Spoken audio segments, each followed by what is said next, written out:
As I continue with my research into my project and uncover more and more misinformation being presented in the mainstream media, I've come to realize the reason I chose this to be my research topic in the first place.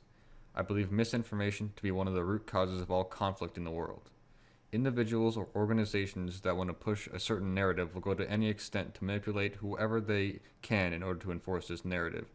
This is exactly what Adolf Hitler and the Nazi Party did to establish total control over Germany, by feeding the people of Germany lies and fake news that supported the Nazi narrative. Sadly, this trend did not end with Germany's downfall. Rather, it can still be seen today in outlets that many people trust and look to for their daily news.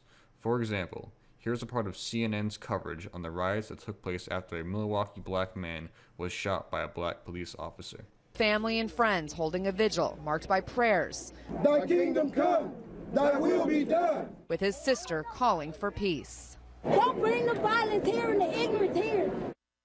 Milwaukee police say they made multiple arrests overnight. We're still waiting on those.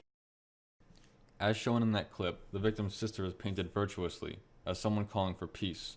However, if one takes the time to look at the entire clip of this woman speaking, we can see that that is not the case. On everything. Tell his mama y'all sorry for her loss. Burning down shit ain't gonna help nothing. Y'all burning down shit we need in our community. Take that shit to the suburbs. Burn that shit down. We need our shit.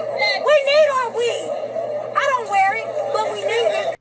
This, of course, was left out deliberately. It is beyond a reasonable doubt that the editors and story writers at CNN purposely left that clip out, as leaving it in would challenge the narrative that they were trying to paint. Regardless of what this narrative may be, this is simply false and dishonest journalism, and a perfect example of the media lying to the people without actually lying directly, rather by omission.